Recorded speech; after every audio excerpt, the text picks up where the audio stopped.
everyone, welcome to the webinar. Today we're going to give you some practical tips and hopefully a lot of motivation to build your dream career. And we're going to touch a lot of topics, really from revising your CV to making sure you negotiate your next career step within your companies well. So let's get started. So without further ado then, I'm going to leave the space to Julissa. So Julissa, welcome. And yeah, tell us something more about you. As far as of myself, I'm a native from the Dominican Republic. So I'm a Latina. I moved to the US at the age of 17. As far as my career, I worked for a financial institution for 14 years, but I work more in the corporate side, more into the administration. The last 5 years, I was in project management, and then I moved on into their facility management, the same facility management that handled that financial institution. I actually became one of their employees, and I took over their account. So I was managing the same bank I've worked for 14 years, and also I do have a background in human resources. So human resources is my passion. And I think it's one of the things that I enjoy the most doing it. I did it as a mentor for so many years. I volunteer. I coach a lot of high school students and also people who are at the young stage of their career. It's something that and it's based on my own story. When I moved to the US, I had no knowledge of anything whatsoever, and I didn't speak the language. So that was like two big obstacles. And it was a struggle to get by, but thank God I was able to create my own opportunities. And even though it was harder to do it, but at the end I was able to accomplish. So in a nutshell, that's me. Right now I'm here with all of you. It is such a pleasure for me to be able to share my experiences and hoping that whatever I went through, you don't have to do it. And then you're able to learn from my own, I wouldn't call it negative experience, for my own process. Okay. In this way, I could avoid you to go through the same process I went through. Through all my career, I was always like the greatest achiever, a top performer in all my areas. And I was always like the only one doing what I was doing in my previous position. Now I was in a small team when it was 5 of us. And obviously the reason why I was the first one to leave was because I was the last one to arrive. And this took everyone by surprise, including my own manager. Remember, I was working in facility management. Facility management means that I was dealing with with COVID, getting all the branches sanitized whenever there was a scare. I was dealing with riots. I don't know if you know, in the United States, we had a lot of riots going around that time. Some of my branches getting vandalized, ATM being broken, branches getting broken into, and then closing 80 branches of this location. Close 80 branches on Monday. I was laid off on Thursday. So tell me, what do you think I was feeling? I was feeling betrayed. I was feeling that I worked so hard and they didn't care for me. So did I feel sorry about myself? Actually, no. When my manager told me I was being laid off, and she couldn't even believe it herself. I was smiling. Yes, I was smiling. And she was like, she knows I speak English very well. And she goes, "Are you understanding what I'm telling you?" I say, "Oh yeah, I know. I'm just being laid off." And she goes, "Yes, why are you smiling?" And I said to her, "I'm a child of God. And whatever he allows me to have to go through is because there's a purpose and a reason. Yes, it's upsetting, but I'm not going to just cry about it. And I think I'm just going to take it as an opportunity for me to go full time into something that I've been wanted to do." And then at that moment, I was actually in the process of going through a coaching program myself to become a coach. So I think it just came in perfect timing. Number one, I sit down and thought about my finances, okay, and understand what part of my laid off, what it implies is the company is going to give me a package or anything. And the reason why it's important to know what your finances is because then you need to know how you pace yourself as far as your next strategy. In my case, I already had a company that I founded 2 years, and I was just doing it in a very low pace, supporting a small business, helping with a lot of operational activities. But my coaching platform, I had it on hold because it required require more work, it require more development. And this is something that I always tell people that I talk to, is that always try to innovate on something else. Even if you have achieved the highest grade of education, always try to do something different to support what you're doing. In my case, I was already enrolled into a coaching program without even knowing I was going to be laid off. Or number three, do you have enough time to volunteer into another company that might use your the needs your knowledge and then something that you're really good at it, and volunteer and say, listen, I could give you 1 week of my time because I'm just taking some time off and I just wanted to help you. And what do you gain out of it? Networking. You get that you might be able to know people in that field, or you might even get hired by the company that you freely volunteer for. If I had to resume it in those 3 steps, it'll be know your finances so you could plan properly how much time can you be without work, and then try to seek for maybe other educations options that you could get certified. And number three, then volunteer and try to see what opportunities you could give your time with the mentality of networking. How do you get promoted within your company? How do you stand out from other people who could be as good as you are? Because, let's just face it, when you're within a workplace, there's a friendly competition there. And I said friendly because when you step out of that friendly zone, then it's no longer healthy for Mhm. the for the team around you, because you're not competing with your coworker because you want that person to look bad and you look great. That's not the point. But it's a competition because everybody has the equal chance. We should probably think that everybody has the equal opportunity to be promoted if everybody's doing what they're supposed to. You have to, number one, know your manager. And I know Lucia and I, we were talking about that the other day about generations. Is he a millennial? Is he a generation? He's a, well, now Z, generation Z, or too young, but is he's a baby boomer? Know his personality as far as the generations. However, that's not a cookie cutter, okay? Because you, like in my case, I'm not a millennial, but I have no, you know my age now. I'm not a millennial. I'm not a millennial, but I'm right on the edge. I'm in the cusper. So cusper means when you're in between generations. The reason why I might have a lot of millennial traits is because I went back to school at a later age and I was surrounded by a lot of millennials. So I evolved myself with technology and all that. And why am I trying to go to that point? Because it's important to know who your audience is. Your manager is your audience. People around you is your audience. And this is how you start creating your strategy. Like, he's a millennial, he likes technology. I'll make sure the next PowerPoint that I have to do, I'm gonna go out crazy and go and put all the tech and ask someone to help me to put all those little nice gadget. And these are things that you don't realize, but they do stay with that person. So get to know who your manager is. Volunteer. When I was working for this financial institution, I became part of the Hispanic Latino diversity committee, and I was part of the communication and marketing team. So guess what? That was my strategy. Who sent all the emails to all like 400 employees in the or plus in the US? I did. So it'll say the email sent from the Hispanic Latino Diversity Committee, and then at the bottom it says sent by Julissa Polanco.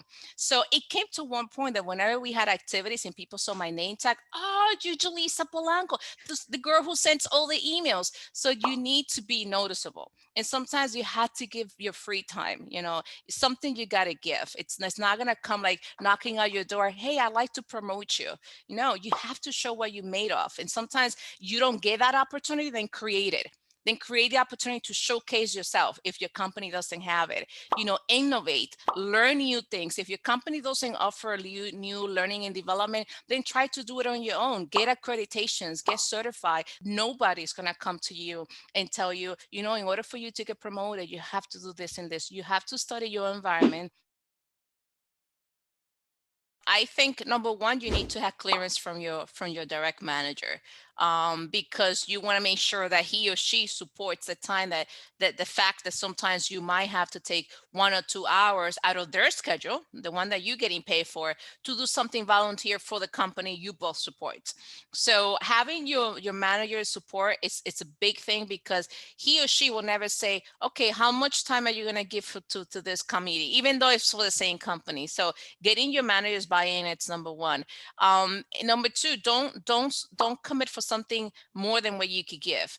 for instance, going back to this to the number one, if you have a very demanding job, in my case, when I used to do this, I was the executive assistant from one of the regional presidents. I had to do about 465 performance review for all the employees under his care. So that was high. That was high volume. So I needed to manage my time to make sure that if I wanted to volunteer for the same company we both support, I need to make sure I don't neglect my job, the one that I was getting paid for.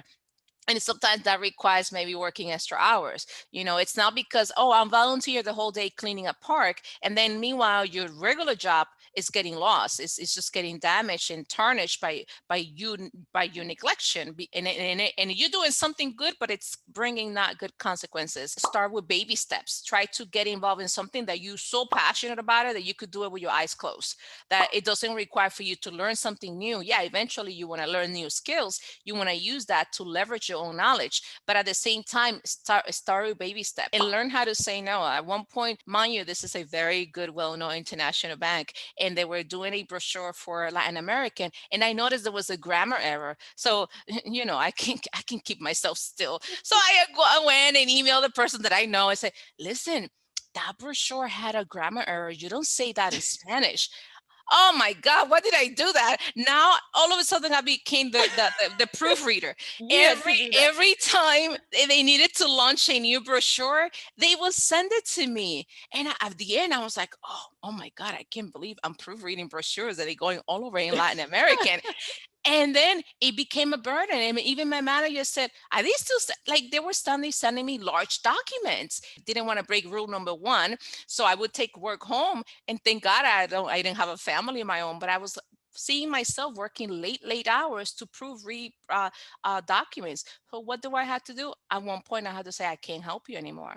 So you need to know your limits. And you can't, yes, volunteer, but don't do it to the point that it tarnish what you currently doing, and worse, like the way I was doing it, taking work home to try to keep up with that. So you have to leverage, and you have to know, and maybe take baby steps, and then take things that they don't require a long-term commitment. Maybe it's one event and you're done until the next year, until you get the pace, until you're able to get used to it.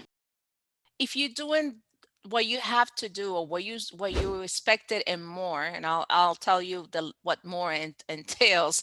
But if you're doing within your 8 to 5, 9 to 6 hours, there's no need for you to work until midnight, 1 o'clock. That doesn't define that you're a hard worker. That does not define, and this is the reason why some people, they get discouraged with, like, every day I work until 8 p.m.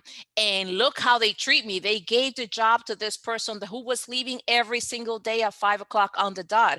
But again, this is not a cookie cutter. You're gonna hear me saying a lot of that word all the time, because there are people who don't get promotion because, yeah, they're the one who 5 o'clock they leave, and meanwhile there's a huge deadline, and the entire office is staying late night. The boss is buying pizza, and you knew this in advance. Is, oh, I don't have babysitter. Again, family comes first. That I get it. I would never go interfere into family, but did you really try to do something to support your team that day?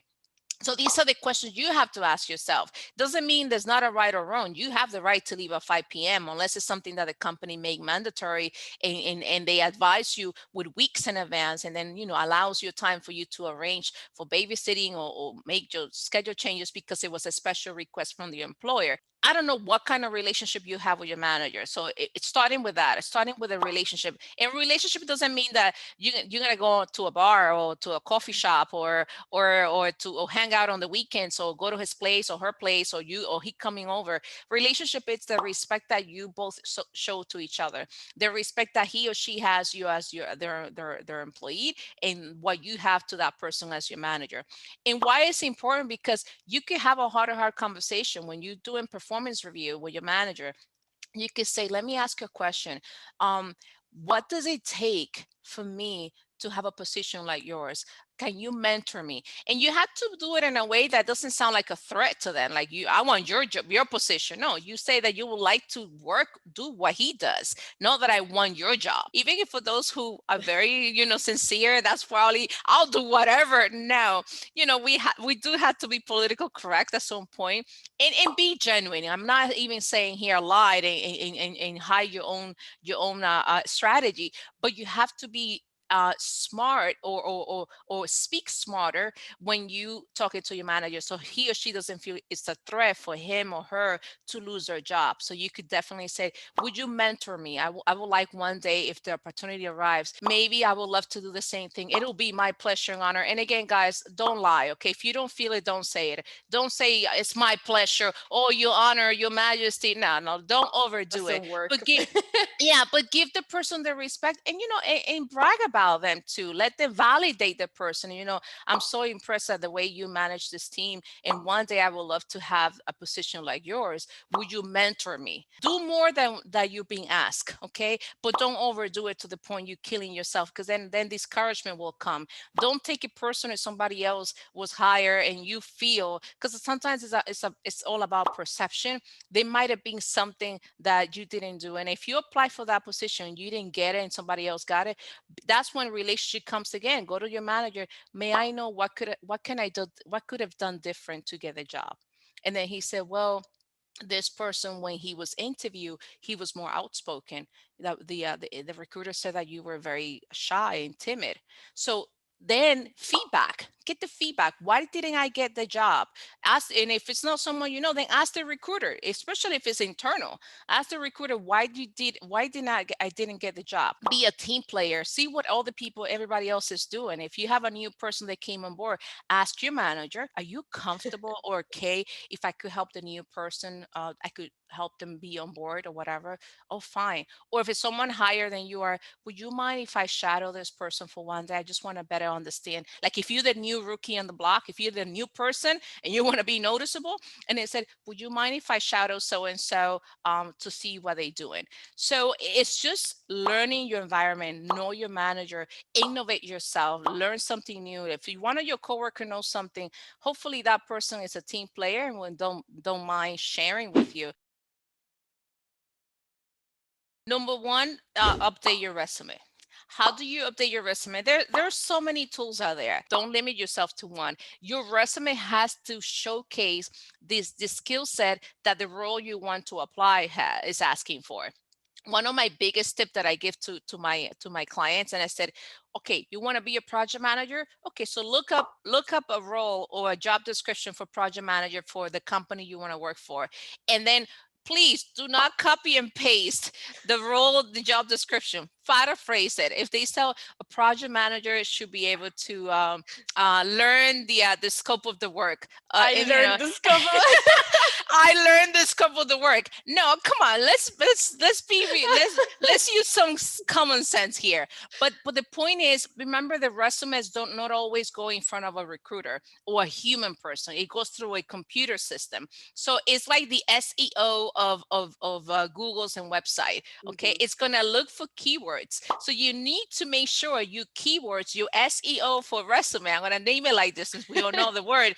It matches the job you want to apply. LinkedIn has become like the number one tool for people to gain business. Nevertheless, only looking for job. So make sure you have a nice profile picture, the one with your cat and your little your outfit from the party, or like this.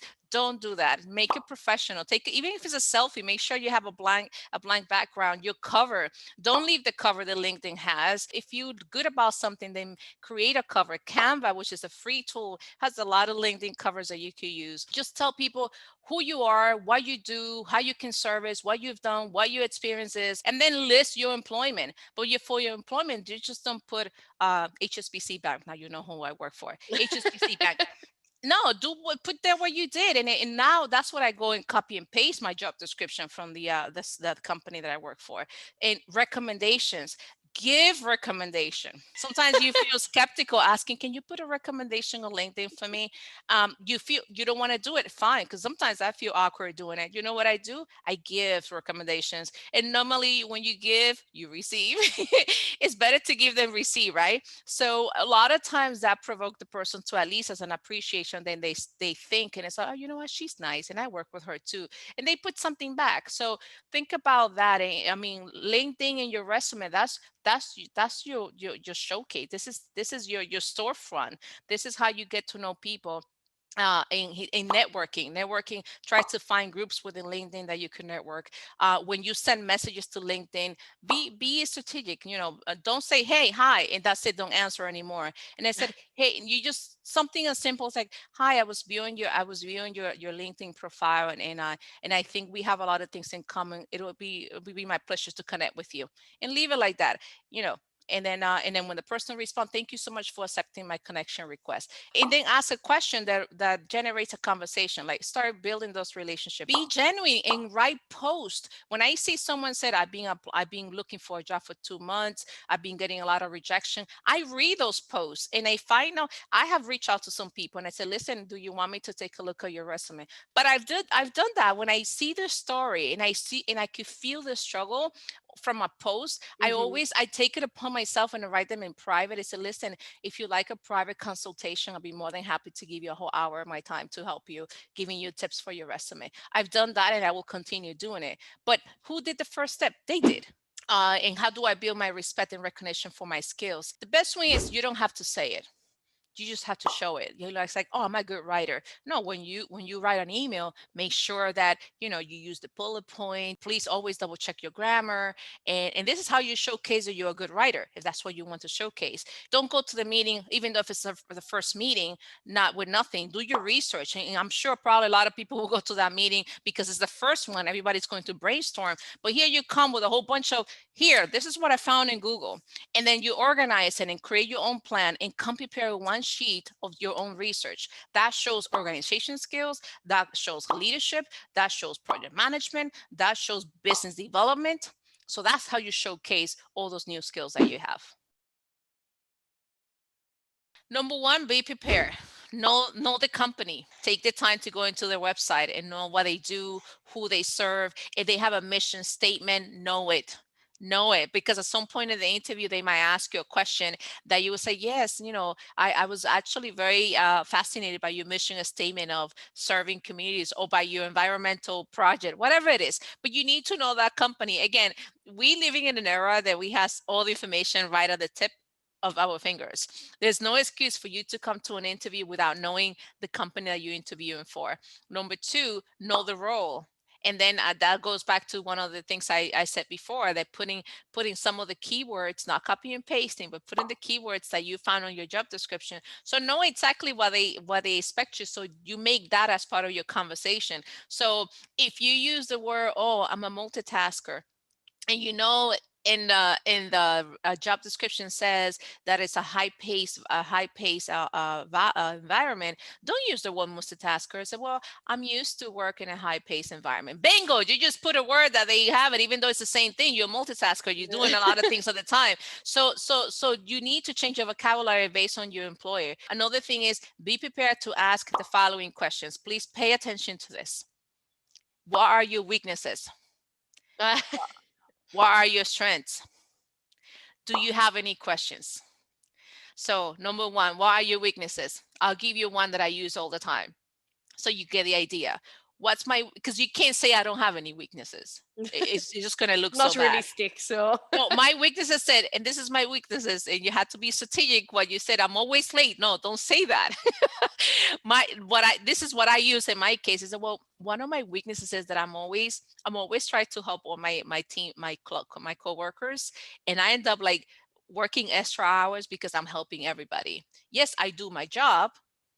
You have to clarify that you're doing. I do my job, but what I'm supposed to take me, if I work 8 to 5, then I stay 2 more hours helping other people. Obviously, you're not saying that you're neglecting your job, but you're saying that you have a weakness for service, and they might see that as a good thing. But you realize that because you're helping other people, you working extra hours to help others. So that's my weakness. I don't know how to say no to my team and my coworkers. Do you have any questions? No, I'm good. No, ask a question. What a good question to ask in an interview. Let me ask a question. How a normal day looks like for this role? That shows interest. It gives you a feedback as, oh, your day can start at 7 o'clock, but you don't know when it's going to end. What's the salary range for this position? You're not asking how much you pay me, but what's the salary range? Or highlight an experience. If it's a sales driven or customer driven, come up with this scenario. can you tell us one time that you helped a customer that came for a complaint? I'm not going to tell you to invent it, but you could recreate something within your own ability. I don't encourage people to lie, but what my point is, come with a scenario created. What I had a customer that she came and she was upset about something that she bought, and she called the customer service line, couldn't speak to anybody, and she was furious and came to me, and then at the end we end up hugging each other. It's okay to brag about what you've done. So, but you have to be prepared. Don't be off guard. That's your responsibility to present yourself. You introducing yourself to that recruiter who knows nothing but what your resume says. And believe me, resume don't make any justice of the person.